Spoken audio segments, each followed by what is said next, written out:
All right. Good evening, everyone. We're going to call this meeting to order, and we'll start with the Pledge of Allegiance. If you can follow me in that, that's where we'll start. You can put your right hand over your heart. Ready, begin. I pledge allegiance to the flag of the United States of America and to the republic which stands one nation under God, indivisible, with liberty and justice for all.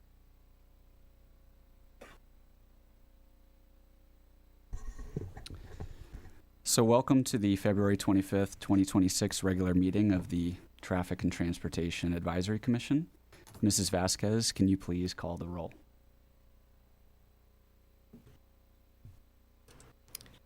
Chair Callahan, Here. Vice Chair Emel, Here. Commissioner Guetta, Here. Commissioner Selm, Here. and Commissioner Weichel. Here. All right, thank you, Mrs. Vasquez. Our first order of business tonight is, now that we're in a new year, the election of a new chair. And I would like to ask the commissioners if they wish to nominate a candidate for chair for 2026. Yes, sir. Mr. Immel. Thank you, Chair. I'd like to nominate Commissioner Weichel. All right, thank you. And I would like to put in a nomination for Commissioner Immel. Do we have any other nominations for chair?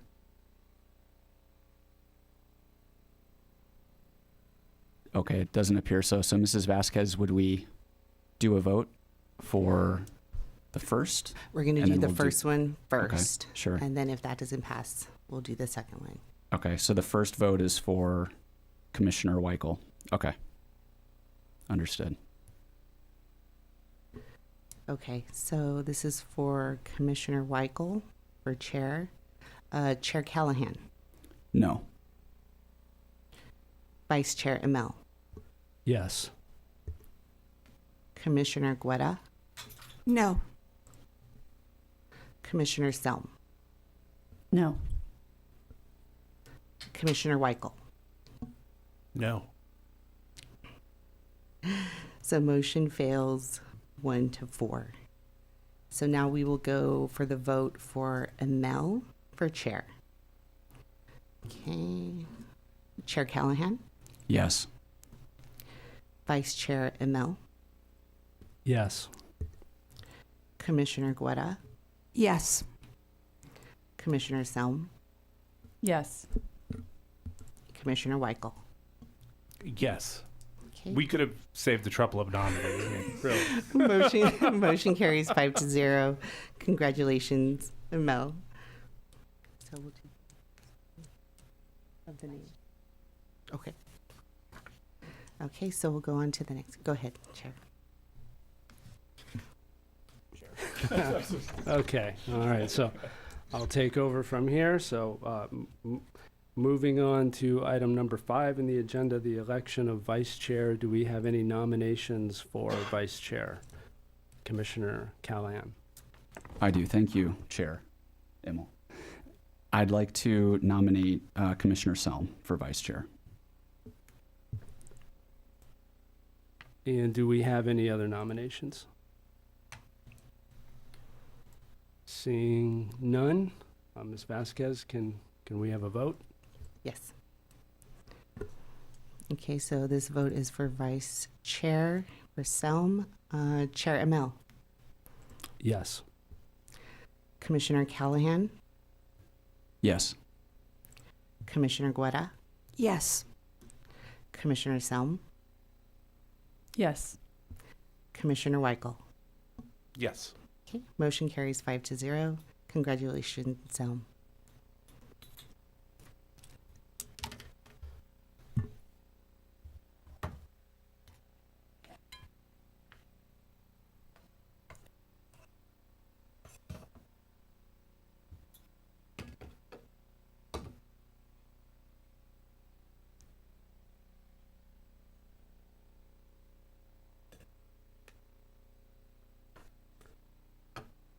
Thank you. Okay, moving on to item number 6. Ms. Vasquez, can we please have the public comments announcement?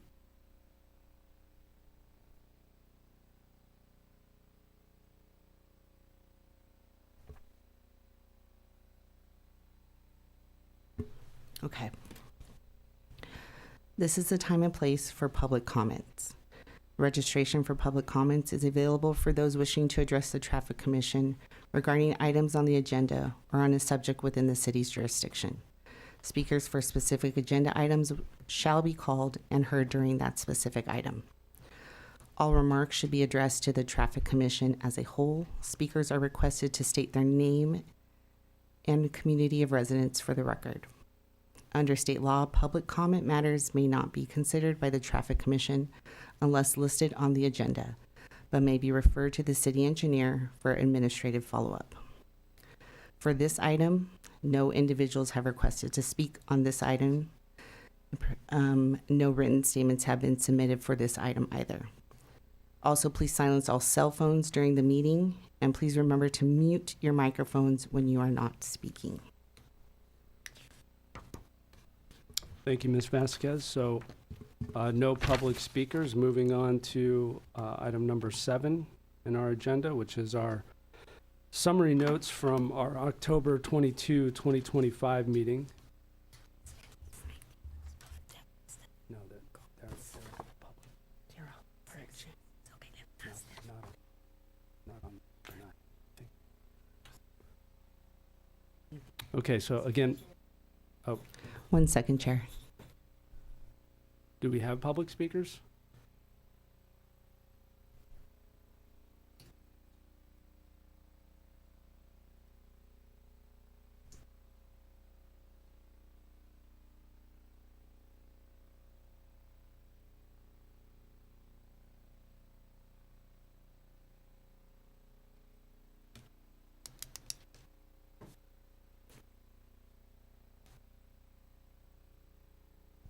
I think we do.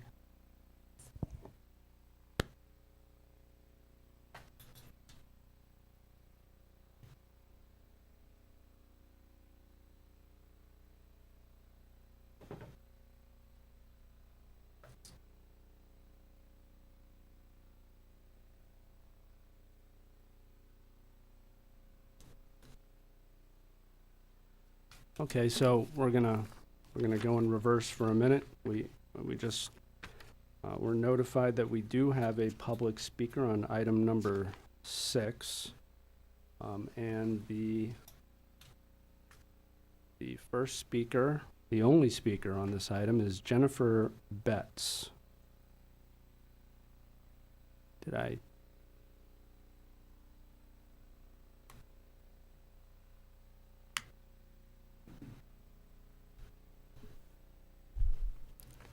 Chair, Jennifer, I just want to let you know how that machine's going to work for your public speaking.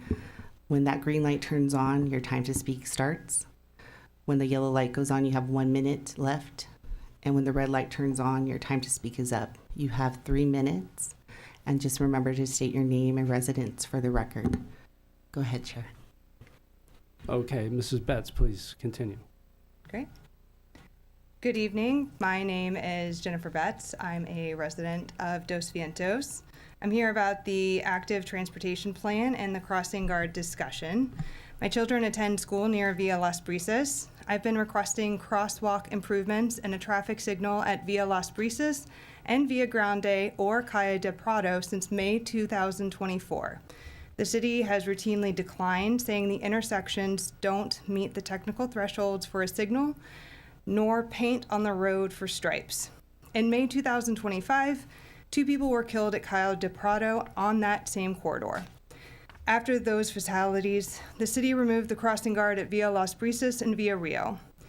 Children cross 5 lanes of 45-mile-per-hour traffic here to get to Sycamore Canyon School. Since the guard was removed, there have been documented near misses involving children.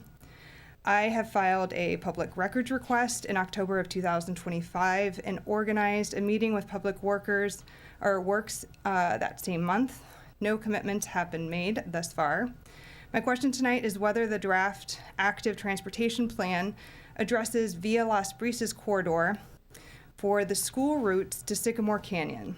If it does not, I'm asking this commission to formally recommend its inclusion for those safety features before the plan is finalized. And as you discuss the crossing guard cost savings, I'd really like you to consider and ask the commission to consider that removing guards without installing permanent infrastructure is not a cost saving. It's a direct risk transfer onto our children and the residents of our community. Thank you. All right, thank you very much. Mrs. Betts also submitted an email dated February 23, 2026. Her questions were also outlined in that email, and I would just ask if staff has any response to the speaker's questions. Thank you. Good evening. Nader Haidari, Public Works Director. On the topic, the question specifically regarding the ATP, we can discuss those after the ATP presentation. I will just note that the crossing guard that was discontinued at that location was due to a low number of students actually using that facility. It's the same as every other location across town. There's nothing different about that. And also my understanding is the accident that took place that was referred to did not have anything to do with pedestrians or crossing guards. It was an unrelated traffic accident. So that was the quick answers. We have made some enhancements to the signage and striping and added a leading pedestrian indicator, LPI, to the traffic signal adjacent to the area that was being referenced as a follow-up to the discussion we had in October with the residents. And we also have additional planned flashing beacons and other improvements that are being made to that corridor in response to the request from the residents. I think that's it for now. Thank you. Sure, Commissioner Callahan would like to be heard. Thank you for that. So just to confirm, the first question we'll come back to at the end of the next discussion. Okay. And then so the second question, I just want to go break this down. Flashing beacons is mentioned in her question. That is planned to be installed in this location? Those are planned to be installed? Yes, our senior engineer, Jim Mashiko, may have more details about that, but my understanding is that we're in the procurement phase and we'll be installing those shortly. Okay, yes, Commissioners. This is for Via Las Brisas at Via Rio, the intersection where the crossing guard service was discontinued. We did place an order for additional flashing beacons to be paired next to the signal ahead sign because there was some concern with drivers not complying with the rules of the road. So we want to make sure it's extra clear to the drivers that there is a signal at that intersection. In addition to that, we did install pavement stencils in the roadway, make sure they're all visible, that next to the signs that say signal ahead. And then in addition, the leading pedestrian interval that Mr. Hidari mentioned, that was installed last October based on concerns received. And the reason for that is that what that does is allows a pedestrian to get a head start in the intersection where the walk indication comes up after pressing the button, while all the other vehicle indications remain red. So the pedestrian will get into the intersection. They'll have about 7 seconds of head start time. And that way they're established in the crosswalk. And hopefully that mitigates the issue where the drivers who make a right turn on red cuts in front of a pedestrian who's either attempting to enter the intersection without yielding the right of way. And just estimated, when do you expect the flashing beacons to be installed? Flashing beacons, we were told, are supposed to arrive mid-March. So as soon as they arrive, we're going to probably hopefully get them installed by the end of that month. Okay, and that's the last That will be the last item. enhancement for the area, because everything else you've mentioned has already been put into place. Correct. Okay. And any further discussion on this item, it'll have to come back on the agenda. So Okay. the agenda item. So if the speaker wants to make an additional comment, she's able to then. Right, so just so the speaker is aware, we have an agenda to follow, and so if you want to be heard further, you'll have to come back to another meeting and fill out another card and say whatever is appropriate at that time, okay? Thank you for your comments, though. Much appreciated. Oh, we have Commissioner Weichel, who also wants to be heard. Yeah. First off, I'd like to thank you for speaking here tonight. Our children, our community are so important, and I appreciate your concern, you stepping up. I have 2 young girls that play at Del Prado a lot, so I'm familiar with the community. I think it's important. I think the city also believes it's important. They're some of the best in the state, so I'm looking forward to seeing what they come up with. And if you'd like to continue talking about this, I'll be here as well. So, thank you. Thank you, Commissioner. Any further commissioner comments? Commissioner Guerra. Under item number 10, the request for proposal for the city's crossing guard program will be given an update at that point too. So if you would like to stay for that, that might give you more information. But thank you again for coming. I really do appreciate it. We need more representation and more voices about this important program. Thank you. Okay, any other comments? Commissioner Selm. Not to put too much icing on the cake, but I just want to say, an agreement with my fellow commissioners that we don't often get public speakers here, so it's really important when we pay attention, we listen, and it's important for your voice to be heard in as many avenues as you can in this city. So go to City Council, go to Traffic Commission. Thank you for speaking up. Okay. All right, we can go ahead and move on to agenda item number 7 now, which is our summary notes from our October 22, 2025 meeting. Do the commissioners have any comments on these summary notes? Commissioner Selm? I know this may not be the appropriate time, but I just want to raise the thing that I raise every time, which is when I read these minutes, they just say nothing to me. There's no detail about public comments, and I just find it a little bit, I find it concerning that I feel like maybe city council members or other commissions might not know what it is that we're exactly discussing unless they watch an hour or 2 long video. So I would like to see more detail. I know that we've gone back and forth on that, but I just wanted to raise that again. Thank you. All right, thank you, Commissioner. Having no further comments on item number 7, we're moving on to item number 8, which is the engineer's reports. And I believe we are going to have engineering associate Mark Bueno. And is it Angela Bessa? Give us our first presentation for our engineer's report under item number 8. Thank you, Chair Immel. My name is Mark Anthony Bueno, and I'm an associate engineer with the Public Works Department. The engineering report before you today is the Active Transportation Plan Update, also referred to as the ATP Update. With a staff recommendation that the Traffic Commission recommends City Council approve the draft ATP Update tentatively scheduled for the March 24th, 2026 City Council meeting. City staff and the consultant team, Linscott Long Greenspan Engineers, have been working together over the last 12 months to update the ATP. Extensive data-driven analyses and community outreach were conducted to develop the draft document.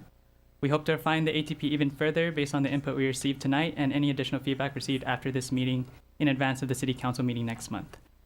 And with that, I will pass it to Angela Bessa with Linscott Long Greenspan Engineers. Good evening. I'd like to thank the Traffic and Transportation Advisory Commission and Chair Immel for having us here tonight. Like was mentioned, my name is Angela Bessa. I'm a transportation engineer with Linscott Law and Greenspan Engineers, otherwise known as LLG. LG was the traffic consultant for the city on the active transportation plan update. I'm here tonight with Zawar Syed, our principal, as well as a couple of other staff members, Arash Ghaffar and Brian Cortez, to answer any questions that you may have after. So just going through a quick agenda, I know Zawar and I were here back in September, so we're just going to do a brief overview of the project again, go over the public outreach, review the existing conditions analysis, and focus to the draft ATP recommendations, and follow up with our next steps to get for the ATP project. So just a quick review of what an active transportation plan is. It is developed to provide the city with planning guidance for non-motorized travel infrastructure improvements. It strives to promote biking and walking throughout the city, which reduces VMT and greenhouse gas emissions. It is heavily reliant on public outreach and takes into consideration input from the local community, stakeholders, and city staff. The current ATP was adopted back in December of 2019. And this is just a quick overview of the recommendations that were included in that 2019 ATP, and the draft ATP update builds upon these recommendations. And here you can just see an example of one of a completed project listed in that 2019 ATP. This is Rancho Road at the 101 southbound ramps, which is along the corridor from Hillcrest Drive to Holland Drive. You can see here that Class 2 bike lanes, as well as green transition lanes through the intersection, were implemented back in 2023. Moving on to our review of our public outreach, we have prepared a project website that contains all project updates, including upcoming events. We circulated a feedback form and online comments map where you could post concerns and pin them to a specific location. We've also worked with the city on social media advertising, and the project has been highlighted in local newsletters. And just a note of most of these comments were regarding poor or missing bike lanes, as well as concerns of unsafe speeds. We also had comments regarding the addition of crossing guards and marked crosswalks. However, we just wanted to note that the ATP does not modify the city's policies on these two items. It does use it to inform recommendations, but the criteria for a crossing guard or marked crosswalk will remain the same and are considered outside the scope of this ATP. Just going through a quick of the public outreach that we have done over the past year. We had a variety of events and workshops that were used to publicize the ATP update to engage with as many members of the community as possible. At each of these events, attendees were introduced to the project and encouraged to participate in providing their feedback. And just a quick review of the existing conditions analysis. As in the 2019 ATP, we've conducted a comprehensive review of infrastructure and development patterns to inform the recommendations of the ATP update. This incorporates more recent demographics, infrastructure assessments, and collision data analysis. And you can see here we reviewed the bicycle, pedestrian, transit facilities, as well as any changes in the land use and activity centers of the city. The e-bike program that you referenced in the previous slide, could you describe that a little bit, like the actual event? Because I'm curious about that.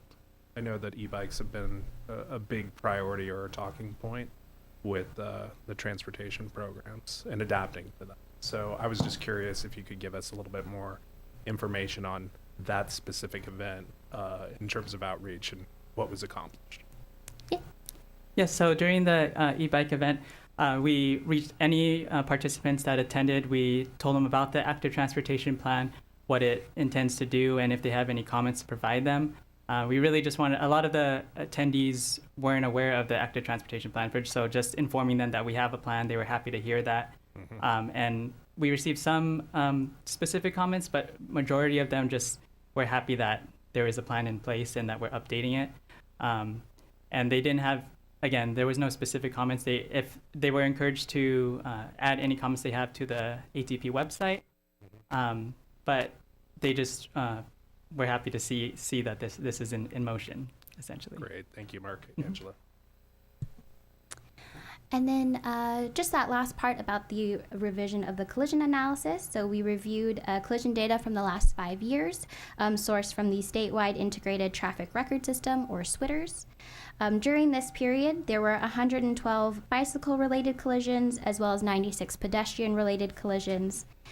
We wanted to highlight that these numbers are down from the study period that was included in the 2019 ATP, which noted 157 bike-related collisions and 117 ped-related collisions.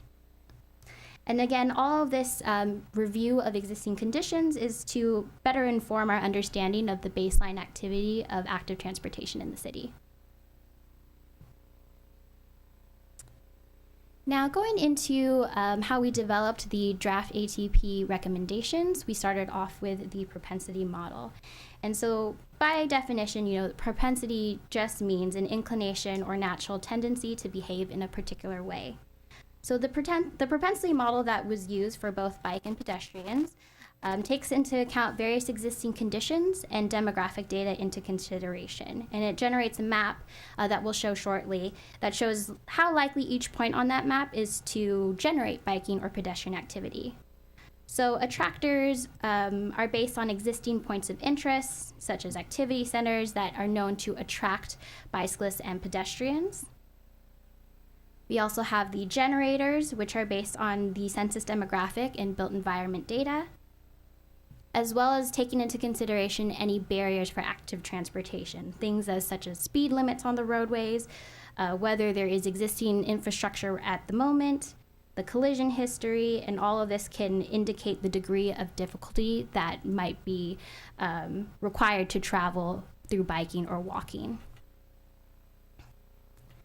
Now, taking a look at our propensity model for pedestrian activity, again, the areas that are red are considered to have a higher propensity, and the areas in blue have a lower propensity. So you'll see that, for example, some areas around Thousand Oaks Boulevard and other commercial areas that are closely located to residential are likely places for people to walk.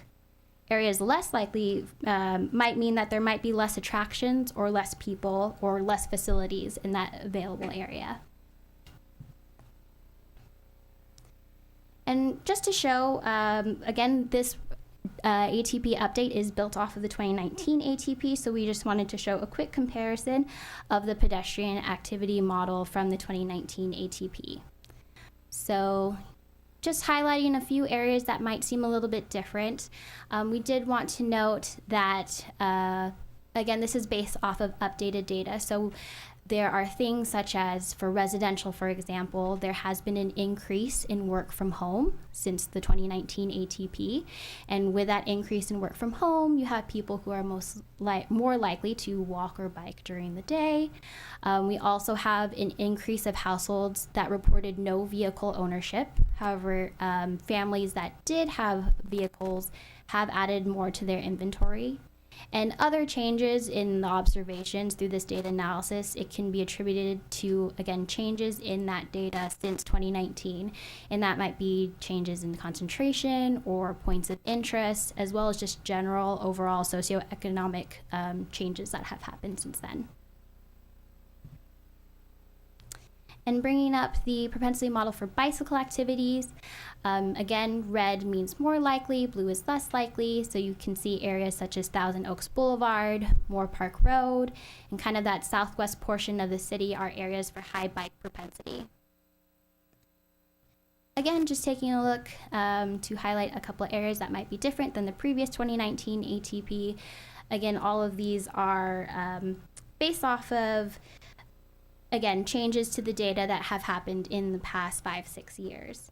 And again, we can do technical questions after if there are any. Moving on to the actual list of draft ATP recommendations, you can see that we have 35 bike corridor improvements, 15 intersection improvements, 34 proposed sidewalks, as well as a variety of programs to provide education and enforcement for active transportation.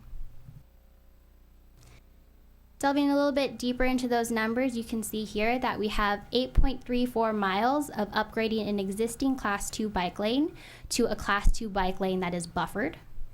There are about 15.8 miles of installing a brand new Class 2 bike lane onto a road segment that may just have an existing Class 3 bike route at the moment or no bike facility at all. We also have 1.71 miles of additional Class 3 bike routes, as well as 5.18 miles of upgrading a Class 2 bike lane to a Class 4 separated bikeway, as well as 24 miles of sidewalks recommended. And now we're just going to take a look at how we arrived at these recommendations. So starting off with that project scoring system, the draft ATP utilized the 2025 Active Transportation Program, or ATP, Small Infrastructure Scoring Rubric from the California Transportation Commission, prepared with Caltrans as guidance to help score these projects. This rubric that was referenced is essentially a checklist for what reviewers might need to feel confident to ensure that your project is serving the community, it will be used, it will improve safety, reflect real public input, and be ready to deliver. The rubric is organized into these 5 components here, and together they cover equity, demand, safety, engagement, and readiness. And just to note, some differences from the 2019 ATP scoring system beyond, the baseline of public outreach. The 2019 system focused on the propensity model, whereas this current system again incorporates that equity, demand, safety, engagement as well. We're going to take a look at a few of the recommended improvements. So right on screen, you'll see the top scoring bike corridor improvements. It should be noted that all projects are conceptual and further studied to determine the feasibility and/or additional community outreach for each project may be required. In addition, while these projects are ranked and ordered based off of the project scoring system, it is intended to be used as a resource for decision makers when they are pursuing their funding and construction opportunities in the future. So just wanted to highlight a few notes here. You'll see that Thousand Oaks Boulevard is listed a few times, and Thousand Oaks Boulevard in total actually has 5 separate corridors for a total of 0.6 miles of Class 2 bike lanes that are buffered from Wilbur Road to Moore Park Road, and then 4.1 miles of Class 2 bike lanes from Moore Park Road to Via Merida as recommendations. And the reason why Thousand Oaks Boulevard is broken down into these 5 segments is just simply for manageable purposes when moving forward to implementation. Each of these sections has a different context and a different set of stakeholders that must be taken into consideration when implementing these projects. In this page, we'll just round out the top 10 corridor improvements. I just wanted to note that the Appendix B of the draft ATP contains additional information regarding notes on what needs to happen to implement these, such as, do we need to narrow travel lanes? Are we modifying medians? Do we need to remove or address parking or convert travel lanes?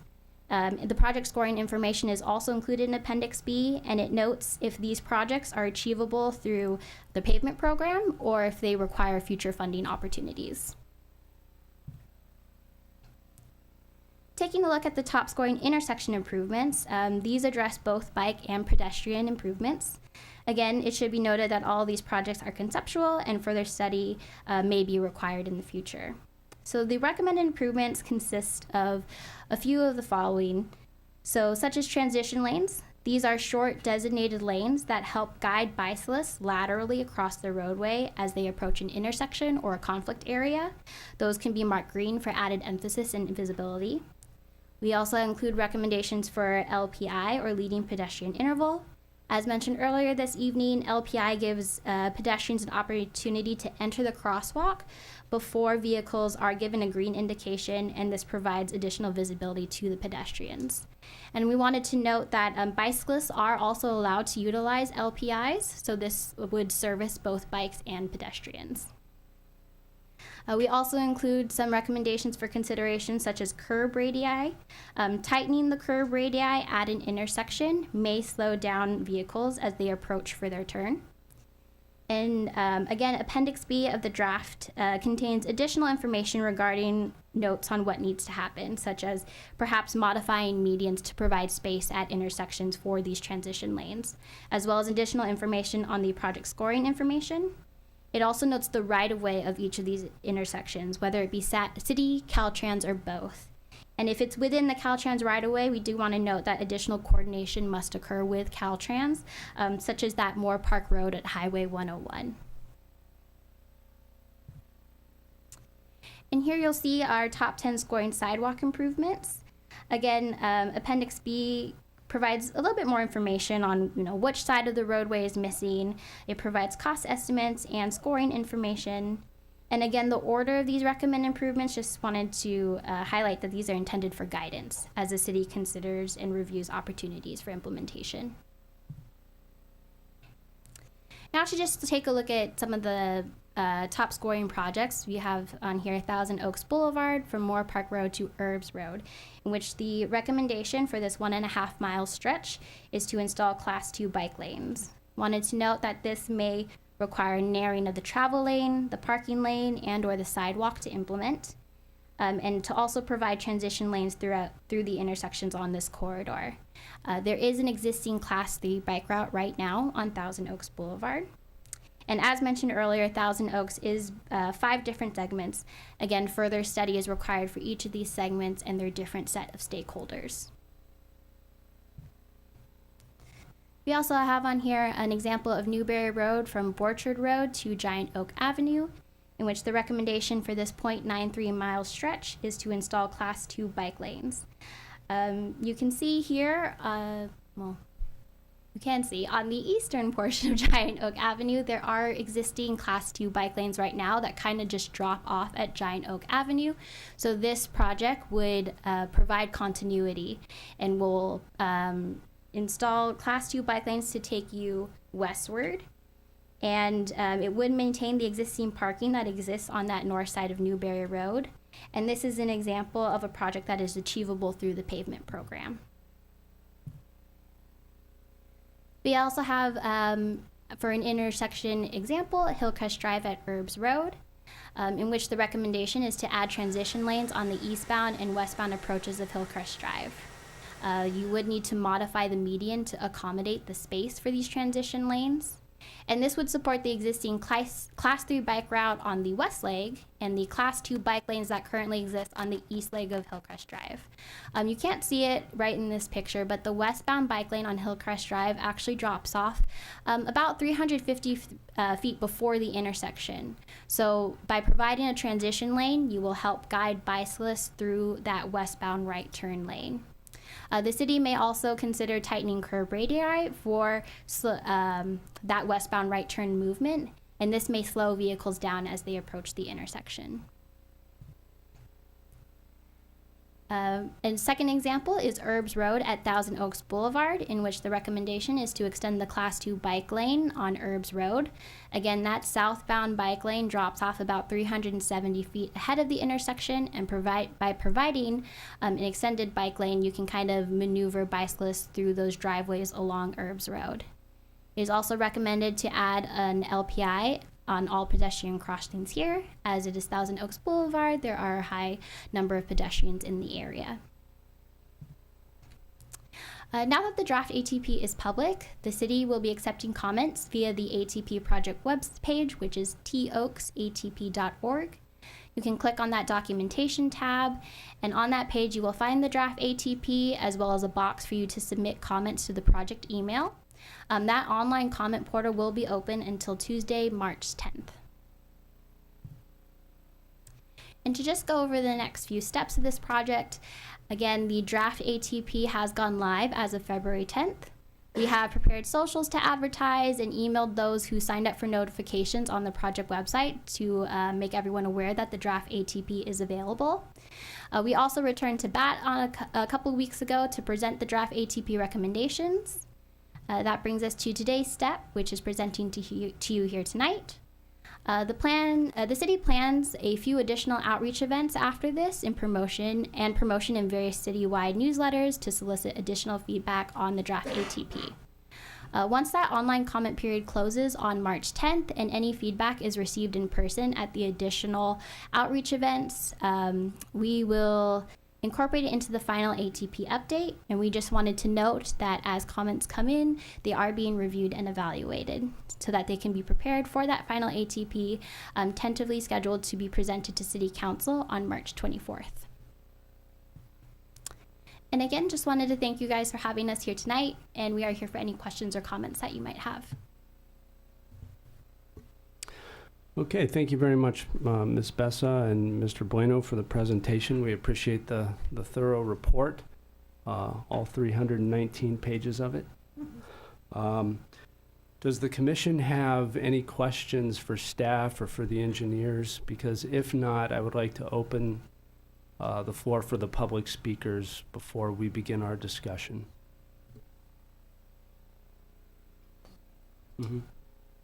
Okay, so wise choice. Madam Secretary, I'm aware that we have two speakers. The first speaker that we'll call is Jennifer Betts.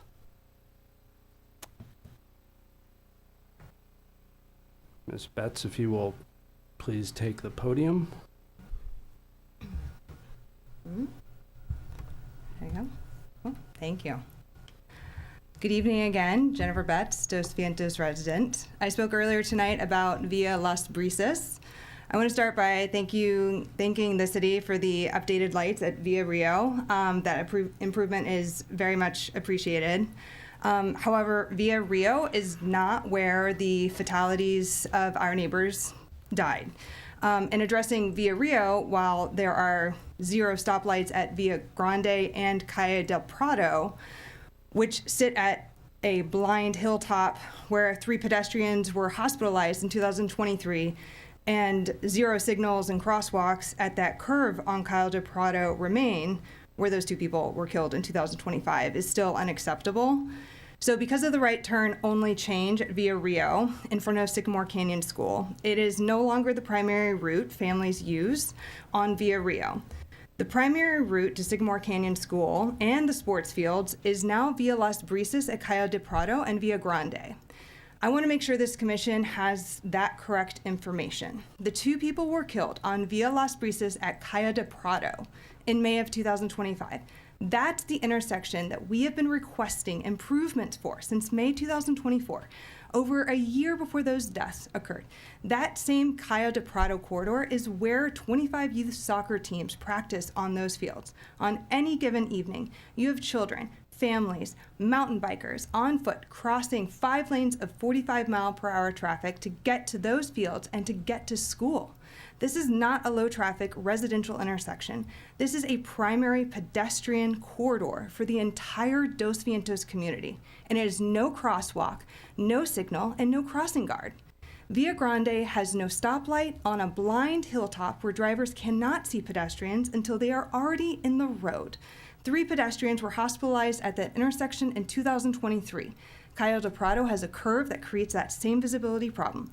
These are not engineering edge cases. These are basic sightline hazards with documented casualties. So I'm here during the active transportation discussion asking the commission directly, why are Via Las Brisas at Calle del Prado and Via Las Brisas at Via Grande not included in this plan?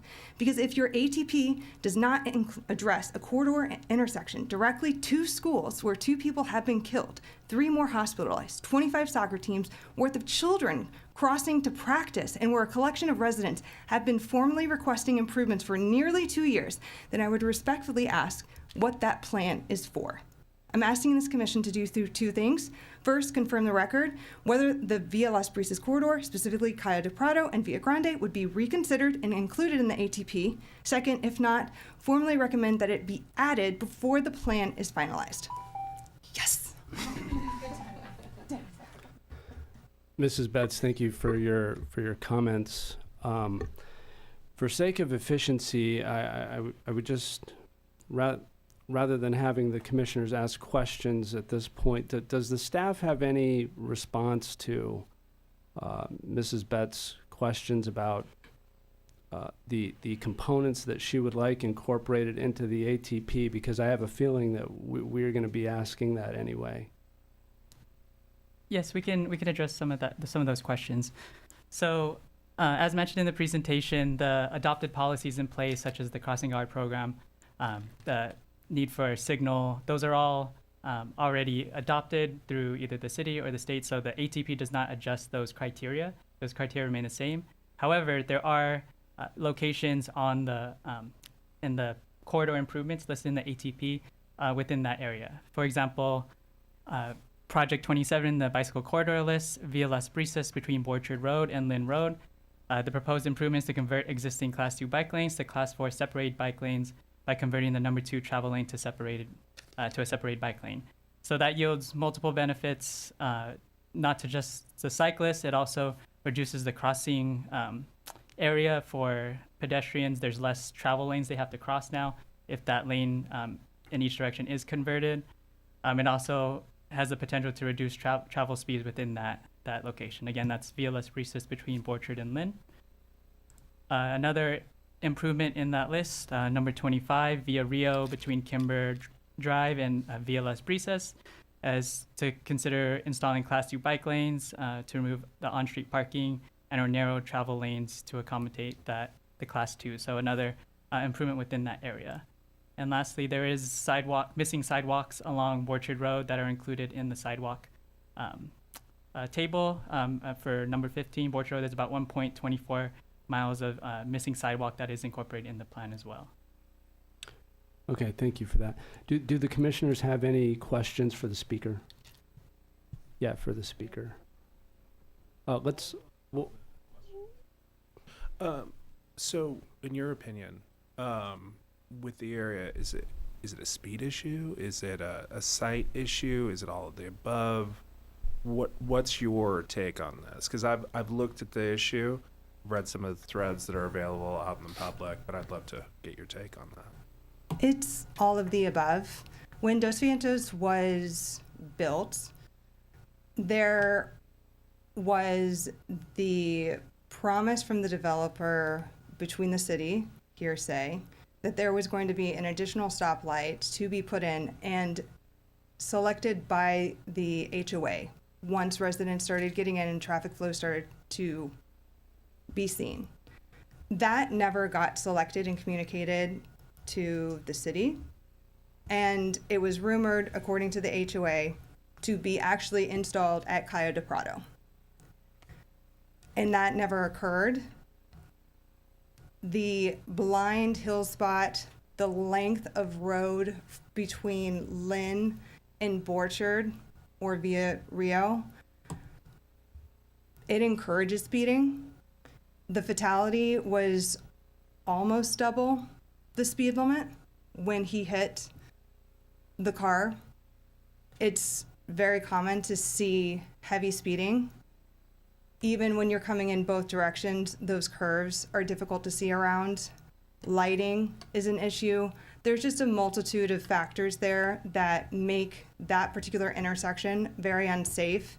And that intersection at Cayo de Prado and at Via Grande are both 660 feet more away from intersections with stoplights,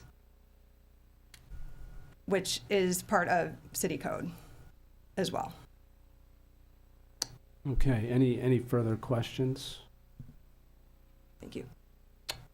Okay, not seeing that anybody has any further questions for this speaker, we'll go ahead and move on to our next speaker, our second and final speaker, Kylie Hamilton.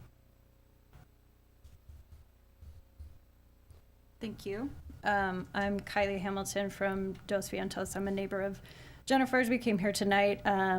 Do appreciate the efforts that have been taken at Via Rio, and I assure you the flashing beacons, the leading indicators, those are all very necessary. Drivers just blow through. They don't seem to notice that there are children, so thank you for those efforts. I would like to learn more specifically about item 27 in the ATP. Appreciate that you just gave us some color there. I did notice the ATP seems to be ranked by score, right? And Ms. Besa, you mentioned the higher scored items will be maybe more likely to be enacted, right? Item 27 is 27th on the list. Just curious about the scoring of that. And yeah, you know, if I understand correctly, there are 2 travel lanes for cars. The proposal is to take out one of those travel lanes on each side and have just 1 lane for cars, 1 lane for bikes. Yes? Okay. And yeah, appreciate that that would hopefully slow down speeds. I personally cross that street both at Via Grande and particularly at Calle del Prado. There have been pedestrian signs installed, but given the issues Jennifer mentioned and probably the hills and the turns that you've seen, Commissioner Weichel, cars do not slow down. It's literally me and my children running across that street. I see our neighbors on their bikes zooming across, people with their dogs. It's 45 miles an hour at best. Some cars come flying down that hill at 60 miles an hour. So would love to hear some more about the priority of that bike lane installation and how it would make the streets safer for pedestrians as well as bikes. Thank you. Okay, thank you, Mrs. Hamilton. Do we have any questions for this speaker? Okay, no questions for this speaker. Do we have, and we have no more speakers, so does the commission have any questions of staff on this item? Okay, let's start with Commissioner Selm. Thank you. I have many questions and recommendations, but I think I'll just ask the two that are top of mind and defer to my commissioner so we can maybe take a couple rounds, if that sounds good, Chair. Sure. Regarding the speaker's comments, to me, reading this ATP, it's sidewalk improvements, it's bike lanes, that's basically the gist of it. So would these speakers have more opportunity in the local road safety plan to make their comments and see those types of improvements elevated at a higher level? Is that the opportunity within the city's planning efforts to think about things like that are more on the safety side of flashing beacons and striping and things like that? Yes, Commissioner, that is correct. The local road safety plan would look at these same locations again in more of a data-driven perspective. The ATP is data-driven, but also incorporates outreach, whereas the local road safety plan is a bit more on the collision history, travel speeds, and that sort of line. Mm-hmm. So we would be looking at, again, citywide all locations and determining improvements based on that when the local road safety plan is updated. And when will that be? I believe that's scheduled for later this year, possibly early next year. Okay. But thank you for that. If I could just ask one more question, Sure. Chair. The speaker's comments kind of reminded me of one of my comments about the ATP, which is the scoring. I have a recommendation that I'd like to see the weighting a little bit different on the scoring. I noticed there was a lot of weight given to the criteria that came from the state, and the propensity model, which takes into account our city, right? It's very specific to our city. Really low weight. I mean, it was 5 points or something. And then there was a lot of great community feedback. For example, people kept saying they wanted a separate lane on Hillcrest, and yet we don't see that in the plan. We just see a class 2. So I just would like to make the recommendation that include weighting community. I think that was another one of the scoring criteria too. Weighting community and weighting propensity model higher might show a plan that's more representative of what people were providing comments on. I don't mean to start off my comments that way because I want to say, I think you guys did a great job, and I really appreciate, especially you uplifting the comments from the TTAC. That really meant more than I can say, because that doesn't happen very often. And seeing that you uplifted the comments from the BAT and the TTAC, and I just really appreciate you guys taking that to heart. So thank you, and I'll yield my questions for a later time. Thank you, Commissioner. So just following up on some of your questions, and particularly as they relate to the scoring. So the scoring rubric is in Appendix B, correct? And so I think because we got the packet, maybe we understand that the criteria are weighted differently, or that there's a larger scale of points available for some criteria than there are for others. And our speaker's question was specifically in relation to number 27 on the list of projects, which is the Via Las Brisas project, and she was asking if there could be further elaboration on how that particular location was scored. And I don't know if you're able to do that now, but are you? I can start it off, and then I'll Okay. pass it to LG for any added comments. Thank you. So again, as mentioned, these rankings are a guidance. It doesn't necessarily have to go in this order. It's based off of city council goals, the capital improvement projects. As mentioned, for pavement program projects, if there is a location here that can be done through the pavement program, it would be incorporated regardless of where it is on the list. So again, it is a guidance. As far as the methodology, I'll defer to LG, but again, it's not it has to go in this specific order necessarily. The guidelines looked at Caltrans rubric because a lot of the grant opportunities are is under the Caltrans purview. So looking at those areas would essentially increase the likelihood of achieving that grant. That doesn't necessarily mean we wouldn't get grants for any of these other projects. It kind of just notes that these are the 5 things they look at. These corridors hit those things.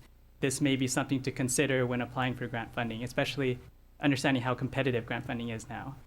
So just wanted to add that. No, I don't know if LG has anything else. Bringing it back, and I think it would be good for the 2 speakers to know a little bit about the improvements that you're making in their area with the bike lanes in traffic calming. 'Cause, you might know that term, but I think it's important for the city to also bring that up, because I think speed is one issue that they cited. So I think it's important. Understood. So the Project 27 to convert a travel lane in each direction into its existing Class 2 bike lane. A Class 4 bike lane essentially adds a vertical element in between the vehicle and the cyclist, and that would be achieved by converting one travel lane in each direction to add that space, to add that vertical element. And so that, again, as mentioned previously, it yields multiple benefits. It separates the cyclist and the vehicle with an actual element in between. It reduces the amount of travel lanes a pedestrian has to cross, because now one of them in each direction is a bike lane. And because it's one lane, one travel lane each direction, it could potentially reduce travel speeds as well. So it does that improvement on itself yields multiple benefits for all active transportation users. Yeah, and one other thing that's cited in the report, but I just wanted to have a question about it. SRTS, Safe Roads to School, is referenced a couple times. Do we have anything? I mean, I know we have, walk, bike to school programs, but SRTS kind of struck me as something a little bit different, and I didn't know if we had anything actively in place at the city. So the city has like a website, Walk to School TO, that helps students plan their route based on the available data and existing infrastructure. If there's a sidewalk that can be utilized, as well as the marked crosswalks or RFBs. So those can be used as a resource. There's not a Safe Routes to School per se, plan per se, but that is something that can be explored, and it is listed as far as like the different opportunities to enhance the walkability and bikeability in the city. So there's the projects that are listed, as well as different programs and ways and grants that the city can pursue to kind of further active transportation. Thank you, Mark. Do we have any further questions? Commissioner Garrow? Thank you so much for a really comprehensive report.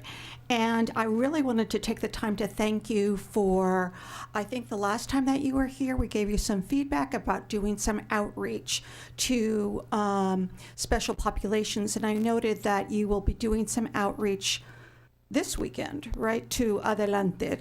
And I was really impressed that you heard us and that you know how important it is, because that population might have a disproportionate number of bicyclists, especially early in the morning as they use their bicycles to get to work. I wanted to compliment you on that. A couple of questions that I have. First of all, and it may have been answered, but when you look at bike routes and how to designate them and widen them or look at them, do you look at schools, like middle schools or high schools? Because I was noticing that you are looking at Herbs and Moore Park, which is, Moore Park would be Thousand Oaks High School. Do you look at that and evaluate whether or not there would be a need for children or high schoolers to be using that particular travel?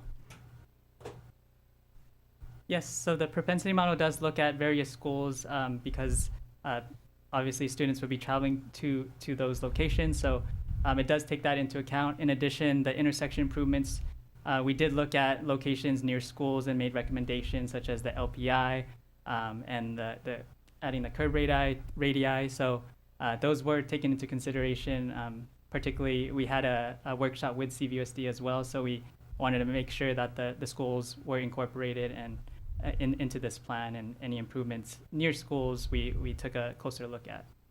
So my only quick concern was that there wasn't as much. I noticed that there was a lot of improvement in the central part of Thousand Oaks, but I didn't see as much in Newbury Park, especially. I think maybe Newbury Park High School, but I didn't see anything along Sycamore or any of those other cities or any of those other schools. Was it because it wasn't needed, or could you answer that? Or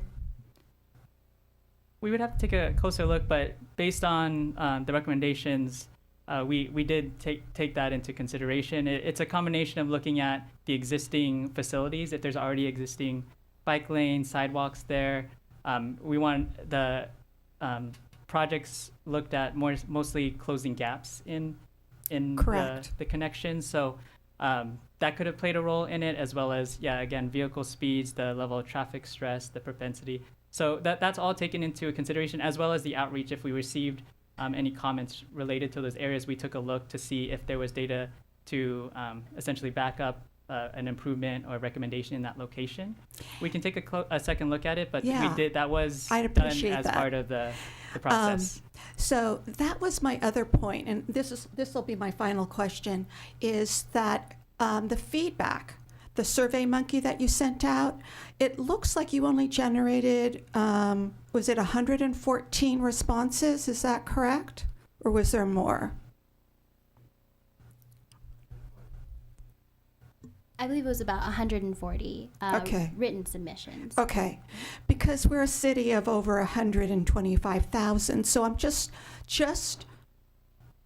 if there could have been a more robust effort to reach, especially specific populations, to complete that survey, that would have been wonderful.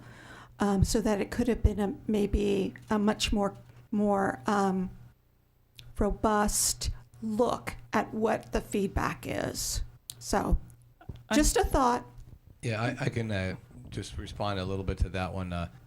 The engagement with the public, I think anytime we get over 100, that's considered a huge response in terms of the city's communication. Over the course of a year or years, as you look at the different programs and communications and surveys we do, it's actually rare that we get that many.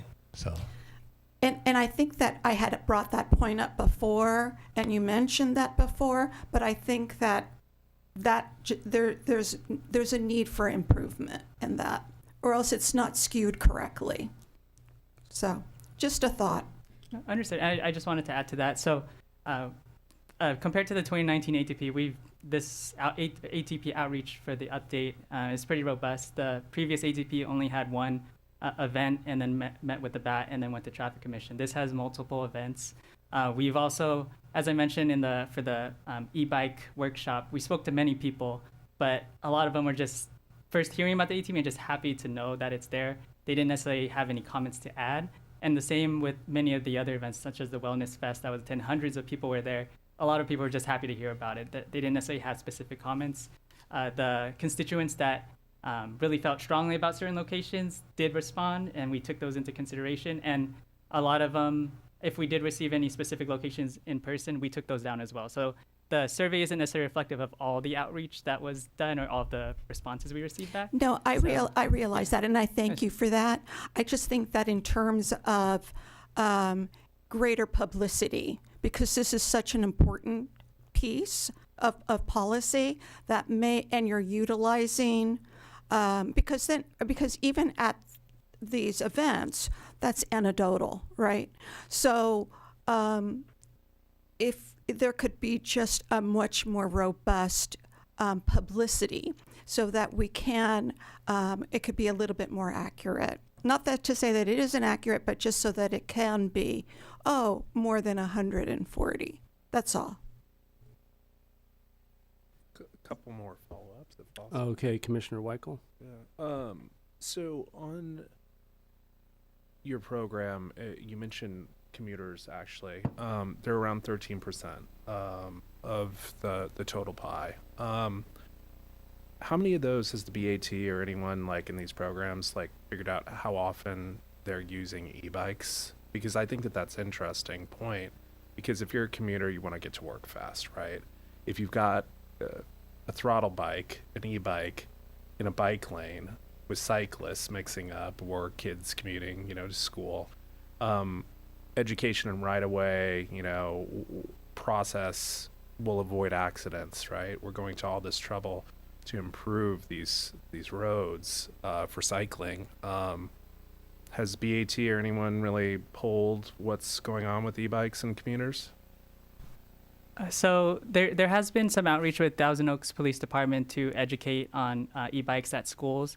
And again, there's in the ATP, there is mention of programs that the city could pursue in the future to provide more education about e-bikes. There's other cities that have done programs in their PE course to provide that once a year, and that's something that the city can look into and work. We would obviously need to work with CVUSD to determine that, but that is something that to provide more education and outreach in that regard is incorporated in a goal as part of the ATP moving forward. Great, thank you. Okay, Commissioner Callahan. Thank you. Very thorough report. I did want to circle back to the speakers' comments and questions too, but just for high level, my understanding, it's been a minute since we talked about this, but this is going to be in front of the City Council March 24th tentatively, and then it'll effectively be a tool that staff can use for prioritizing projects over a multi-year period. Is that correct? Okay. And do we have a sense of, is that kind of like a in perpetuity, or is it like a 5-year window, a 10-year window? This feels like a master plan for this scope, but I'm curious, was the intent here to, maybe this has been addressed previously, but is it a 10-year window? So active transportation plans are intended to be updated every 5 to 7 years. So Okay. yes, this is a pretty robust list of projects. So Right. understanding that not all of these projects can be incorporated within that time span, but that doesn't necessarily mean that they can't be looked at again when the next update comes. This is we looked at all of the locations in the city and tried to get as large of a list, but not overly, I guess, overdoing it in a sense. But for example, this has 35 projects. The previous ATP had 21. So we have added more projects. And again, it's more so these aren't necessarily what's going to go one by one from the Sure. top of the list. If there's, as mentioned, the pavement program, if there's a street that's touched by the pavement program and it's on this list, then we can easily implement that as part of that. So other projects would require grant funding, and that does take time. So Right. we may have to kind of keep it on the list the next time around. But essentially, it is something like kind of a livable, adaptable plan. So you mentioned 21 for the last ATP. Do you recall how many got done out of those 21? I believe 6 out of the bike corridor projects and about 4 or so sidewalk projects. Again, these are really big projects. For example, the Right. Lynn Road Class 4 project. That's a long effort. In the time span for the next update, that basically would be one project. So, and the opportunities for grant funding they don't necessarily happen every year. Some are biannual, biennial. So there's kind of, this list will be used as a guide again. It feels like, yeah. So okay, that's helpful context. 'Cause I think that's helpful information for us to kind of understand all this and like under that lens, because there's a high degree of certainty that not all of these projects are going to get done in the next 5 to 7 years, and that when this is reevaluated, this is a starting point for the next iteration. Can I assume the budget estimates you provided then are like a point in time of now, or do they have like an escalator on them for 7 years out? Yeah, so the sidewalk projects do have cost estimates associated with them.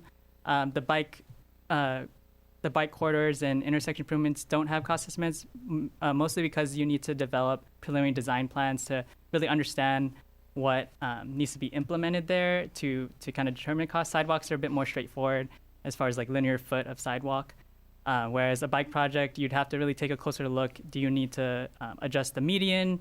Do you need to change some signals? Do you need to, so you kind of need to do a little bit more work in order to develop that, and we didn't want to have essentially an inaccurate estimate.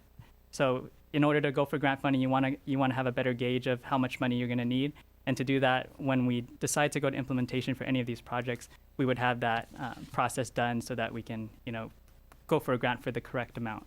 Okay, thank you. And then I know I'm breaking the 2-question rule that nobody has followed, but let me just put a button on this, and then I'll hand it over to Vice Chair Selm, because I believe she has more questions. But circling back to Del Prado, Via Grande, it sounds like the bike lanes, theoretically would cut down on lanes. It can slow traffic, right? I thought Vice Chair Selm brought up a good point that there's another forum for you to bring this up, and I would highly encourage you to do that. We're not able to really give direction as commissioners to staff in order to say, hey, we want you to follow up on this and do this and make this a priority. But just knowing where it falls in this plan, number 27, I think it's worth, City Council, I think it's worth the other opportunities where there's funding available for safety. And then the only thing I'll add is that I think, and this is something that like those commissioners like Chair Weichel and myself who've been on this commission for a while, like we always have kind of come back to, like, there's got to be some point where we look at kind of this like anecdotal, like the narrative around things and not just black and white the numbers. And I know that's like breaking so many rules that like, but there's times that like in this community where growing up here, I know for a fact I test drove a very fast car along that stretch, right, for a reason. And I was a younger version of myself before I had my daughter, and that corridor connects to windy, fun roads that car enthusiasts love that go by Channel Islands. And it's a great drive, a great stretch, but word has gotten out about it that it's a fun drive. And we have a police representative here. I think there's an opportunity to, again, not providing direction, but I think it's worth noting that this is a common stretch based on the runway. It's straight. You've got a lot of room to, rev your vehicle. And I think if you wanted to, bring that back, or if you already know things are being done in that area, we'd love to hear. But those are my comments. I think continue to bring this up. Yeah, may I say something on that? So I was actually the lead investigator on the fatality on Via Las Brisas, so I know it very well. So we're very aware of the speeding issues in the area. I know that we have a designated motor officer who's out there regularly. We've also been out in Dos Vientos very regularly past at least 6 months because there's a huge e-bike issue going on out there right now. So even today we had, we call it a blitz, where a group of motors go out to a specific area and basically saturate the area, looking for speeders, e-bikes, the e-motorcycles, obviously off topic. But there's been a huge push on our end. We're also utilizing our directed enforcement unit, our traffic unit and our school resource officers now for the education when it comes to that type of stuff too. So we got 3 units all working on that problem. But we are aware of the speed issues. We also have the new speed radar trailers, which calculate average speeds in the area, so we can get a better glimpse on where we should be sitting to catch these violators.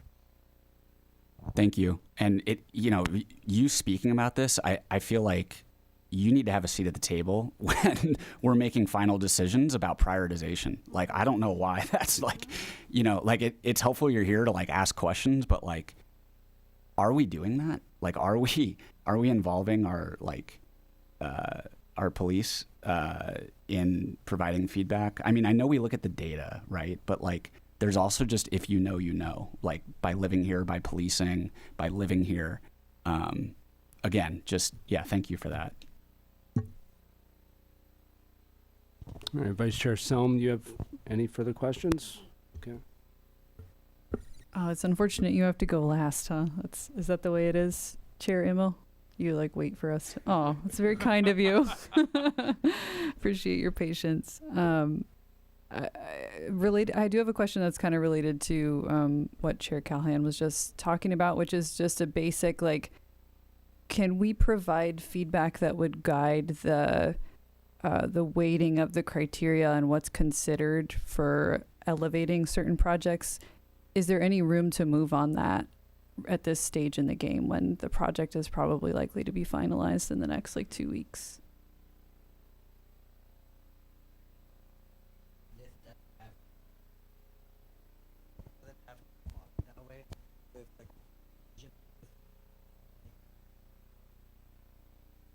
Just data. Right. Okay. And it's also can translate for the F6 here. So the list just guided. I think number 27 is Yeah, thank you for that. I understand the staff could elevate. I think this is a public plan, right? Where this is the point where we all get to provide feedback. So the staff prioritizing something, I think, wouldn't necessarily elevate the things that community members are saying or that the police is seeing or other recommendations that I've made to weight certain criteria differently. And on that note, I just also want to make a comment that, the beginning of the plan says the goal of the ATP is for greenhouse gas reductions and vehicle miles traveled reductions. And I feel like I didn't see that through line anywhere else in the plan. It was just a note at the top, right? And I think that scoring could be thought about differently here, where you're looking at the potential to increase walking and biking, which I know kind of gets at that, but are we actually replacing vehicle trips? Are we actually reducing emissions and trying to answer that question better? I'm curious if there's any thoughts from staff on how to incorporate that in the ATP, or if you all have thought about that on other projects, even from the consulting staff side. So, and as far as reduction of VMT, any bike improvement project is going to have some degree of reduction. And generally, a higher propensity area where there's going to be more people utilizing that area, and if there's improvements for biking and walking, that would essentially, in hopes that the public would utilize those new connections, new bikeways, new sidewalks, and things like that. So it's a bit baked into the propensity model in a way that these higher areas of connections are going to be where there's going to be kind of more bang for your buck, essentially, for the reduction of VMT. That's typically not utilized as part of the scoring rubric. As mentioned, it's usually just the propensity model, and this one did take into consideration the Caltrans rubric, but there's been a lot of comments as far as what should go up and down.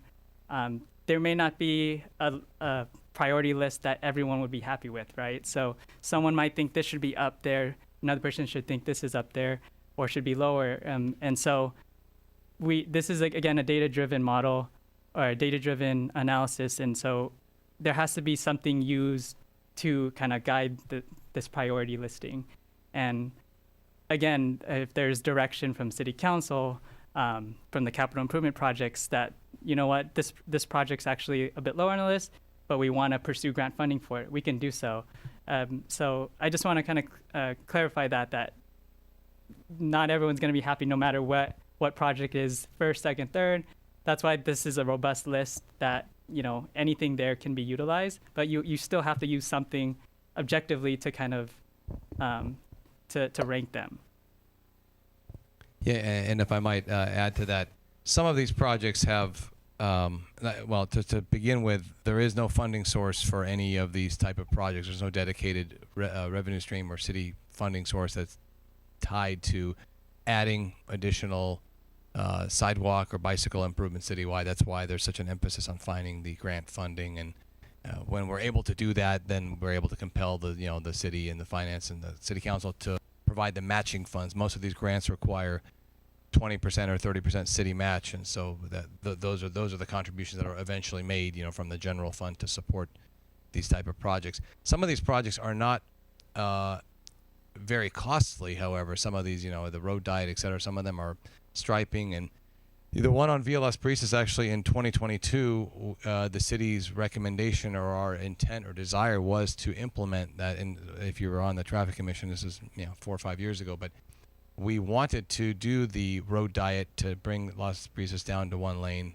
but the residents in the area there significantly opposed that desire. I think it was 2/3 or 70% of the respondents, whether they were in emails, phone calls, website inquiries, were opposed to any reduction in travel lanes on Via Las Brisas, which didn't allow us to implement it with that project.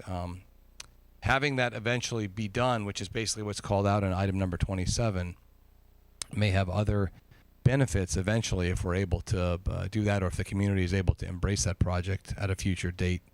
And one would be a potential, there may be different evaluations for crosswalks at that area. Right now, because of the number of lanes and because of the speed limit on the roadway, those intersections do not meet the requirements, the city's requirements for a crosswalk.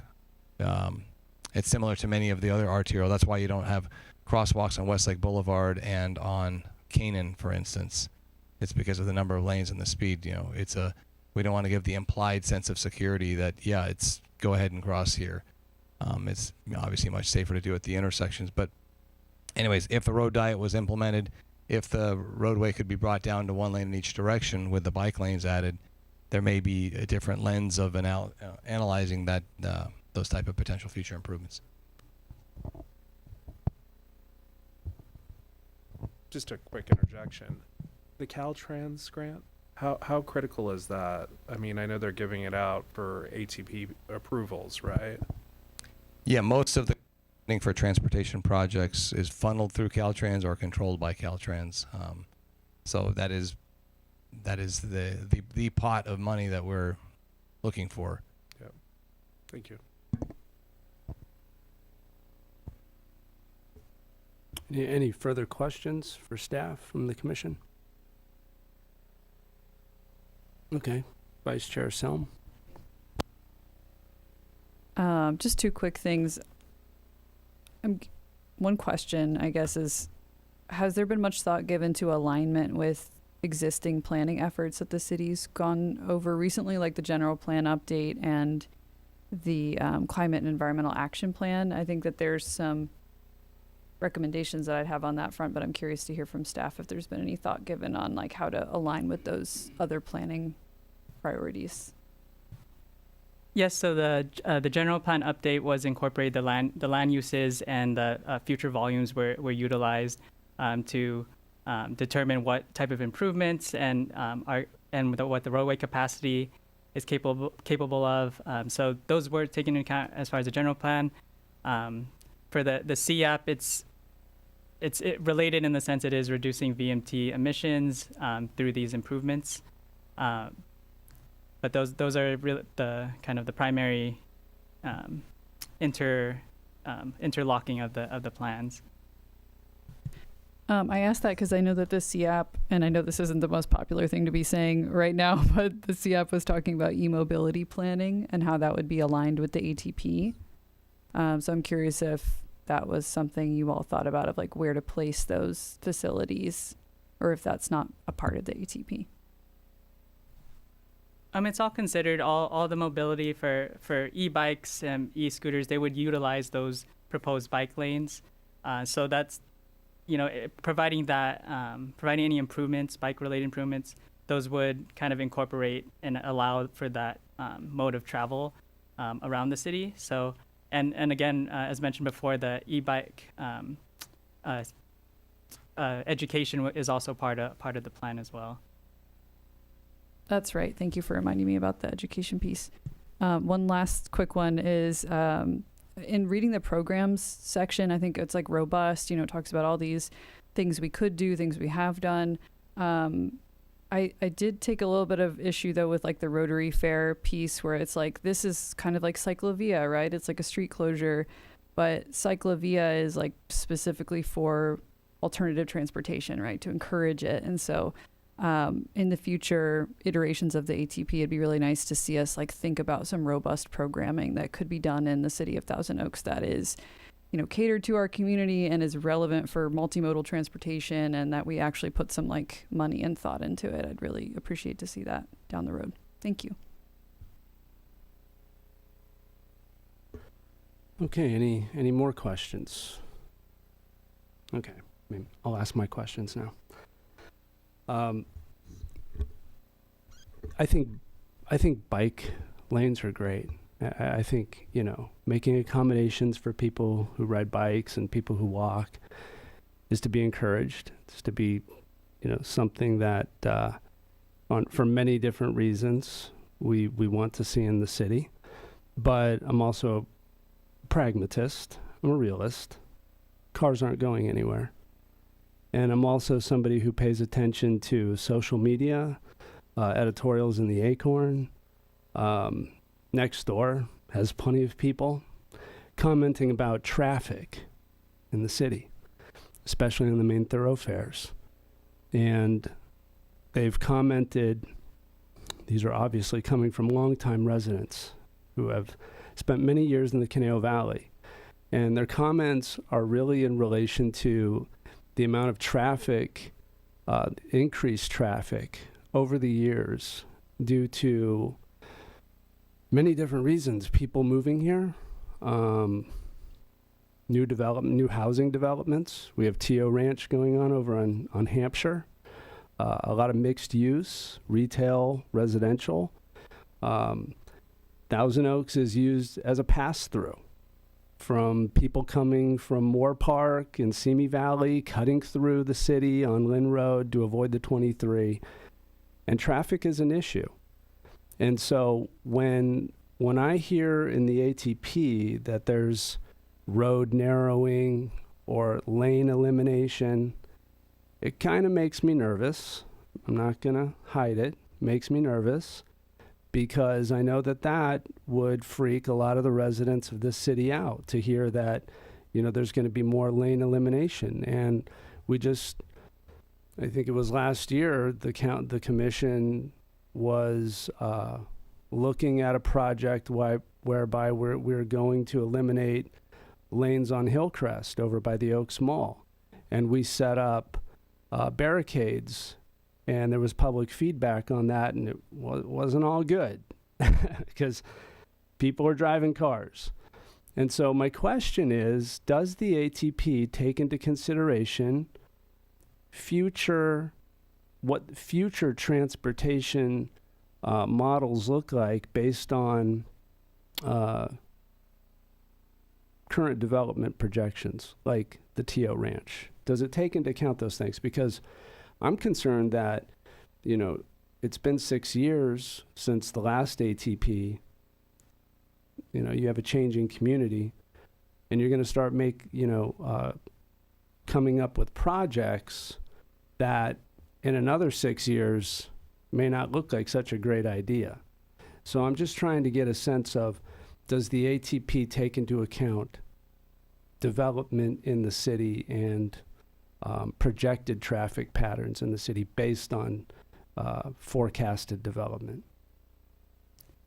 Yes, so it does take into account the forecasted traffic volumes. The general plan update actually has forecasted traffic volumes for 2045, and those volumes were used to inform our recommendation. So a lane conversion from a travel lane to a bike lane, we looked at what the road capacity is and what the future growth for traffic is. And then, if we're able to make that recommendation, we did. Otherwise, we looked at other areas where, adjusting the center median or narrowing the travel lanes but not eliminating travel lanes. So making them, instead of, for example, if they're 13 feet wide, we make them 11 feet. So looking at other opportunities to kind of maintain the roadway capacity that's needed in the future growth, but still kind of incorporating ways to include that active transportation component. So that was looked at as far as those recommendations listed in all the tables. Fantastic. I'm glad to hear that. Do we have any more questions for staff? Okay, Vice Chair Selm. Sorry, it's not really a question for staff. I just kind of wanted to provide you with some information that there's something called induced demand. Well, we can I want to close down questioning Okay. with staff, and then we'll have our discussion, Gotcha. just Thank so you. we can proceed more efficiently. So we have no more questions for staff. Okay, so at this point, I'll close the public comment section and open this item up for discussion among commissioners. So Vice Chair Selm, you had some comments. Thank you. Thanks for keeping us on track with procedure. I just wanted to add that there's some research out there that suggests that when you increase a lane, you add a lane, then it actually increases demand of use. And so there's some research that kind of shows that if you do lane diets, if you do lane restrictions, if you don't add that extra lane on the highway, you're actually going to not get as many cars as if you would have. So more people decide to utilize that road if you increase the opportunities for driving faster or having more traffic on it. And so there's a lot of debate about it. I'm not saying I'm an expert, but I think that there's like people on both sides of that argument that are like, well, but we need more room, right? Because we have more traffic.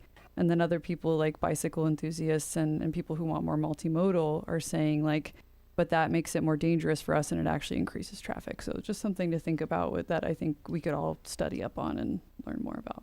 Yeah, it's not an easy conversation, and it's not a simplistic analysis. I mean, there's a lot of factors that go into the concern that I was raising, because if you're on the 23 freeway, probably as of maybe an hour ago, it looks like the 405 101 interchange. And no one's advocating for the lanes to change on the freeway, although I feel like they're going to have to add more lanes. But when you look at what that means for other thoroughfares like Herbs Road, people cutting from all the way from Thousand Oaks Boulevard up Herbs Road onto Lynn to get into Simi Valley, or what that means for Lynn Road and people traveling, from Lynn Road up to North Moore Park, down into, Camarillo and Santa Rosa, Moore Park, Simi Valley. If you are talking about eliminating those lanes, I don't think that those people who are commuting through the city have any other alternative. So I don't know that, what you do with the lanes is going to affect the demand, because those people have to use those roads. But so with that being said, I acknowledge what you're saying. There's not an easy solution here. So anybody else?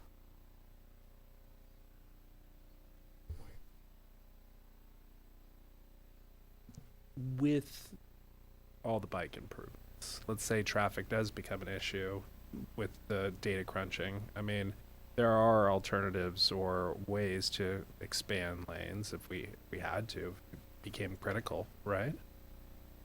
For cars. So that would be essentially a separate plan. There's a traffic impact mitigation fee study that is actually going to be updated as well soon. And so that takes into account the roadway capacity and intersection delay. So concerns related to that would be addressed in that plan.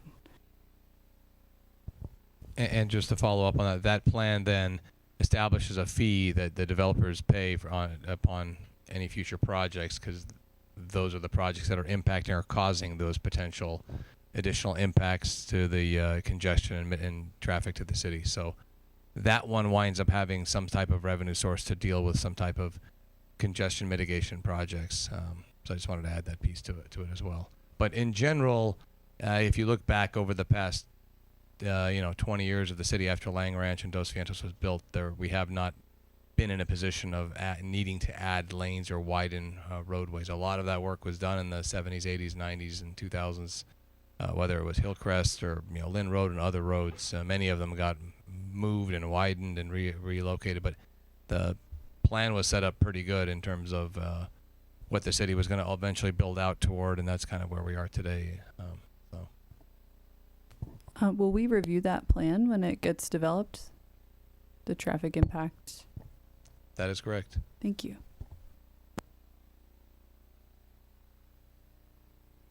Try to make it at least 300 pages. Yeah. Got to pay the bill at my optometrist's office, okay? Because I'm going blind. Okay. Do we have any other comments? Are we still in discussion, or are we, okay? We're in discussion. So I have a concern whether or not, just based upon the fact that there's still going to be some more outreach. This is a draft. We're not going to be seeing the final. The final is going to be presented to City Council on the 24th, and then they're going to vote on it, and then that'll be for the next 6 to 7 years. Is that right? So we're not right now. We're looking at an incomplete kind of proposal. Is that right? It doesn't have everything, and it doesn't have some of the comments that we've stated. And we've been talking about it for over an hour now. So I'm just concerned about what we're voting on. Well, if I could just clarify, the recommendation is to receive the report and provide feedback. This is a final draft, as with any other of the components and elements that we bring to the Traffic Commission for feedback before they're formally approved by the City Council. This is very similar to those. It's no different than any of the other ones. So, and we're collecting and receiving the Commission's feedback tonight, as well as the public. Mr. Haydar, but isn't the recommendation to approve the draft ATP as it currently exists? Yes, with any feedback or comments, right? They're kind of combined together. Yeah. So if a commissioner wanted to see a specific addition, or I don't know, some type of modification to the existing ATP, would that have to be included in the motion? I believe I can maybe defer to our city attorney. Yeah, you can make the motion to approve, recommend approval via staff's recommendation with the additions of, any comments that you want to include. Okay. So it's possible, and then City Council can take those comments, review them, and make their determination of whether they want to go with staff's, plan as is, or if they want to incorporate any of those comments. Sure. So the recommendation to approve the draft ADP would almost be conditional upon the addition of X, Y, or Z. I mean, you could, it's a recommendation, right? So it's not a conditional recommendation. It is the recommendation. So City Council will either see those comments. We recommend it with this and that and the other thing. Right. Okay. If I could make one more point, but this is going to go before City Council before our next meeting. So when would we get the final? If we do we wouldn't be able to get the final. Is that right? unless it's attached to the agenda for city council. Is that right? Am I understanding that? So it's not going, we would not have the opportunity to look at the final unless we look at the city council agenda and then go before city council. Is that right? Am I understanding that? The process? Not exactly, because this is the final draft plan. So that plan will be presented to City Council with your recommendations to make any changes that you recommend. City Council will then determine if they want to make any of those changes based on your recommendations. And then the final ATP will be published afterwards once those any adjustments that council makes are done. But we're not going to see the final, we're not going to see the draft with our recommendations until the agenda is posted with the report before the, so that's the Thursday before the 24th. Is that right? Right. The recommendations that you make tonight, along with the draft ATP, will be published 72 hours at least before the city council meeting.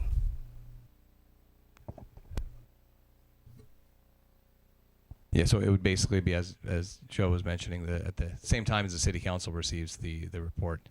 However, based on the comments and feedback we're receiving tonight, that we may make some adjustments to the ATP between now and the city council meeting.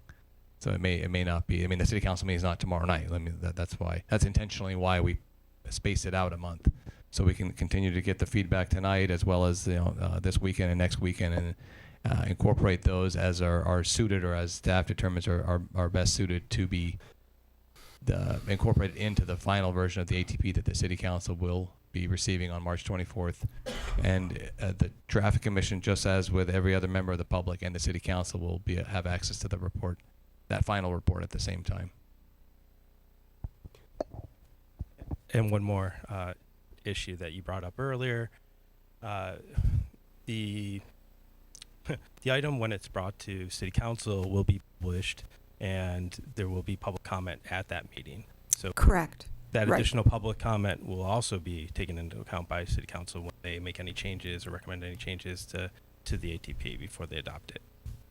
So Right. So when I see it on the Thursday before the meeting, the entire public will see it, correct? Because it's a public document. Correct. But the the traffic commission can go before city council and comment on it, as you're saying, but we would not collectively look at it separately. We would do it at city council. Well, yeah, any member of the public, including traffic commission, can come in and speak at the city council meeting. It's not a joint meeting with the two boards. So just clarifying your comment Right. about Yeah. traffic commission presenting.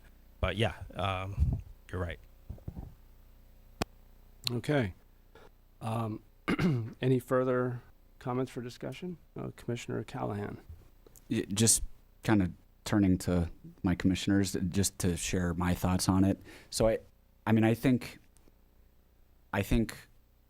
all these points are valid in terms of we're not going to see the final version. I'm leaning towards moving forward with our recommendations, and one of the things that I feel like needs a little bit more clarity, and I'm curious on your guys' feedback, is I feel like it took a little while to get to it. We had to peel back the onion a little bit, but to know there's 35 projects here, maybe 6 on a good day, 12. I'm just throwing numbers out there, get done over the next 5 to 7 years.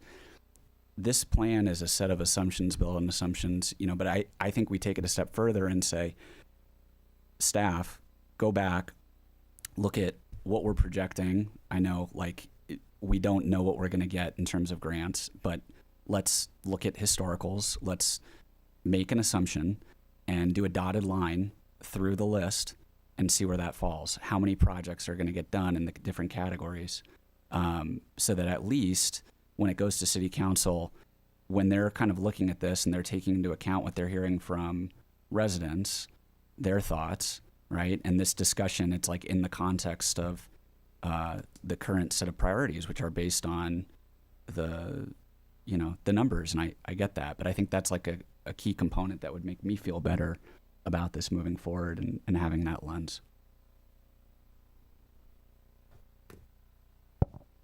May I ask a clarifying question about the grant funding obviously is one major component, but also there are also like design feasibility on some of these, like whether you can actually do something without causing a major negative consequence or impact as you progress forward to actually study one particular area, as well as the public outreach component. So I think with those three variables at play, it's a little bit difficult to draw that line somewhere. And then I think the concern would be if there's a line drawn, then does that, if a line is drawn at project number 9, are we implying that we're not going to consider any of the other projects below it?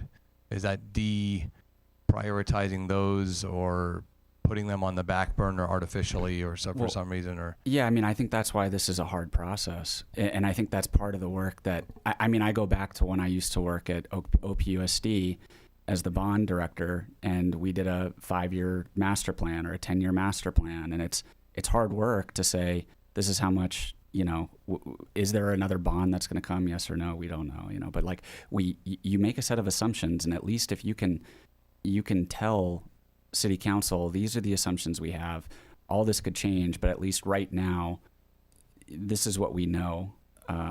This is what we think could happen. There's a lot of variables, but realistically, we think we're going to get through 10 of these, and there's 35 on the list. I think that's helpful context. I guess the one caveat for that is there has been times that, and actually it's quite often, that we are able to accomplish the projects even on the middle or lower portion of the list when we go to do an adjacent roadway project or waterline project or a paving project that we're already going to be, redoing the whole roadway anyway. So that can be part of the dialogue, right? Yeah. And I think that this is something that I feel like should be led with in this presentation, like what we're talking about right now, but it's hidden. I don't think we're trying to like cover our, say, but like, I think if we lead with this, it's helpful because it's like, it actually sets expectations for what's going to happen. And you're not going to have a bunch of people like, hey, I showed up on the list at 27, but what the heck? It's been 10 years. I came here, I spoke, nothing happened. Like, I think this is all like, we need to get to that point of providing a little bit more clarity, even if it's uncomfortable making assumptions. Yeah, I point taken, and there's a lot of need. There's a lot of projects in the list. There's virtually no funding source, so it is good to, I guess, level those expectations and include that in our subsequent communication and report to the City Council. Yeah. So on that note, we are going to have to fashion a motion, right? And so I think the way to maybe look at this is, if you see something or saw something in the ATP that you would recommend be improved upon or further investigated, or just more work put into one particular project or not, that we would append that to a motion to say that we are making a motion to, and I'm not going to make it, but someone's going to make it, consider the staff report, receive public input, and provide feedback on the draft ATP update, and recommend City Council approve the draft ATP update with these additional items, these additional recommended items. Then I think we're on the right path to making a motion and closing this out. So is there any commentary on any additional recommendations that the commission would make to staff regarding the draft ATP? Okay. I can't speak for my fellow commissioners if you all agree with these recommendations, but here's what I would like to see changed. And I don't exactly know how, but I know I'd like to see public feedback maybe uplifted more in how we're prioritizing I know that we heard things like people said errands were really important reason for biking, I think, and that they wanted a separate bike lane on Hillcrest. I think that there's just some things I didn't see in the outcomes. And then weighting the propensity model a little bit higher than it is in the scoring criteria, because I think that would better capture like the density of the community in the certain areas of density that need more improvements. I'd like to recommend a focus on reviewing concrete greenhouse gas reduction emissions by each project. And I have some safety recommendations for specific spots in the city that I didn't get to earlier. One of them is I've heard from some bicyclists that westbound Hillcrest to get to Lynn is pretty unsafe. And then sort of rethink that in the improvements, and then including a separated bike lane on TO Boulevard, like I mentioned before. I know that was a lot of stuff. I'm curious what my fellow commissioners think about those recommendations. Well, I don't have any objection to any of that. I mean, I could get behind all of those recommendations. Does the commission have anything to append to Vice Chair Selm's recommendations? I wanted to make sure that the outreach to Adelante this weekend is incorporated in that feedback, as well as the feedback that our speakers spoke on. And I don't have any objection with Vice Chair Selm. Anybody else have anything to add? Okay. So, does anybody want to make a motion? I saw some notes being taken over there. I don't know if you have one teed up for us to save us the word butchering. Good observation. Yeah, thank you. I think to make it really easy on the commission, the second recommendation, when you address that, you can recommend approval of the ATP with the recommendation that the ATP be adjusted based on traffic commission feedback, and then staff in turn will review this feedback from the meeting and include that in the staff report for the city council's review, or make any adjustments to the ATP themselves that they want to incorporate before it goes to city council. Okay, I mean, it's not as specific as what you've recited, but I don't know that it needs to be, because I mean, this is a recorded proceeding and city staff has heard us here tonight, and city staff can go back and look at the video if they want to. So it's we don't have a court reporter here, but it is recorded for we have a good record. So yeah, Commissioner Callahan. That's fair for the motion. Is there a place, though, in written record where we can bullet point the 6-7 items that we just listed off? Because it has been brought up, right, at the beginning, the notes, right, from the last meeting, and I think it is important for those to carry over, at least those 6-7 items. Yeah, we'd have to, I guess, we're trying to make the notes for this meeting. We're just following what the city council meeting recording of the notes are, as well as the planning commission meetings. We can't change the city's process of how meeting notes are recorded, and we have to just match what they are, so we can go back and reevaluate how, because again, I don't think at city council meeting they bullet point each topic or discussion or like the recommendations in that level of detail. I think because the meetings are video recorded, then the minutes are kept more abbreviated. So I guess I can't really confirm if we can do that or not. But staff can go back through the video. It is recorded and have those items listed. We have your comments taken down. I'd like to also say, I mean, thank you so much for the report itself. I know it's an incredible amount of work to put something together like that. For the record, in my opinion, we have to be very careful in throwing out the process that we've embarked upon with certain comments and whiplashing ourselves, right? I mean, I think that it's important to have a plan, stick to it, obviously edit it when we need to. I think that all the comments here tonight have been absolutely amazing. I think that City Council will look at those, as will the city, and figure out how we can best move forward. I think that would be the best plan. Okay. So, do we have a motion? Anybody want to make a motion? As the chair, can I make the motion? Yes. Nobody Okay. else wants to make a motion? All right. It's a dirty job, but someone's got to do it. Okay. So I'm going to make a motion that the commission consider the staff report, receive public input, and provide feedback on draft ADP update, and that the commission recommend that the city council approve the draft ATP update with consideration of commissioner comments tonight, and adjustments and or modifications that the commission has recommended to the city staff.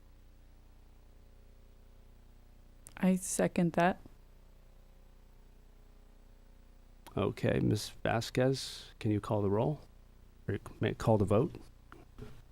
Yes. Chair Mel, Yes. Vice Chair Selm, Yes. Commissioner Callahan, Yes. Commissioner Guetta, Yes. Commissioner Weichel. Yes. Motion carries 5-0. Any person wishing to appeal a decision of the Traffic Commission shall file a written appeal and pay an appeal fee with the City Clerk Department within 14 calendar days of this decision. The matter will be referred to the City Council at the earliest reasonable and available date. The appeal fee will be refunded only if the City Council overturns the Traffic Commission decision. An appeal form is available from the recording secretary. Okay.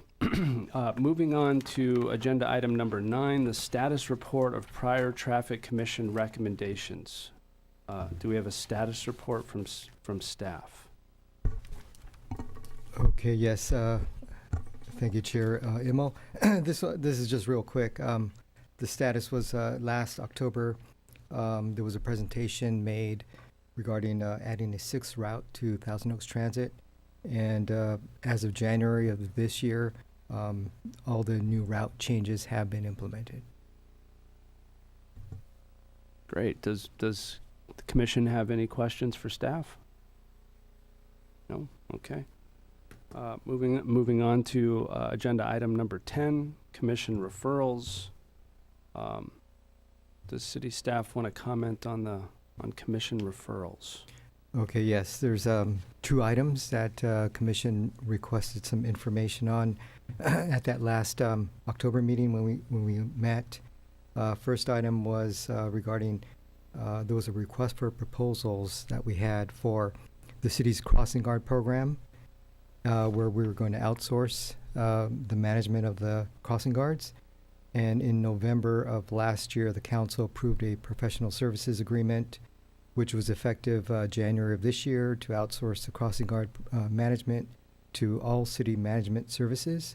They were selected based on the qualifications and local presence in Ventura County.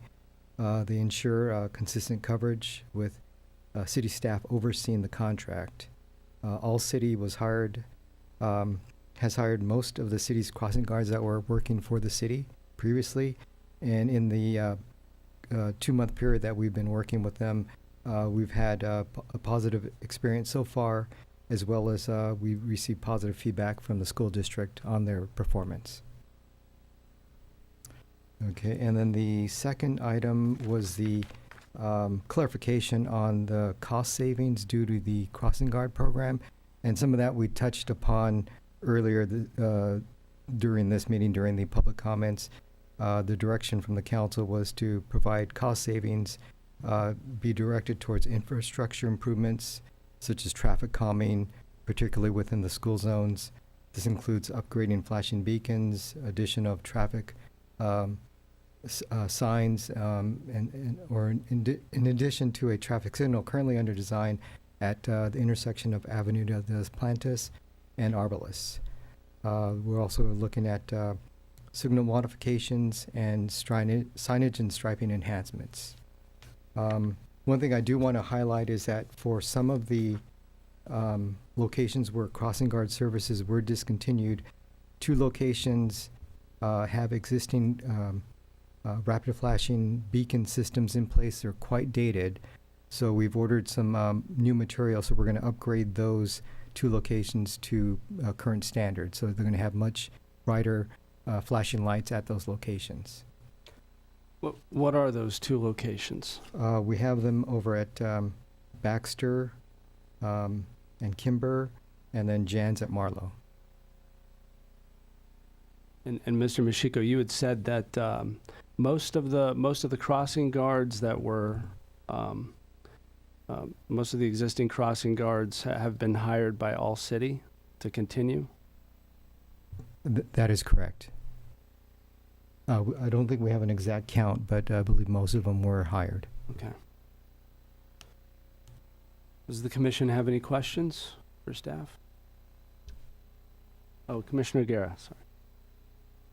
So they started in January, is that correct? The All City management, yes, that was January of this year they started. Okay. And when will the Traffic Commission be reevaluating the process for crossing guards?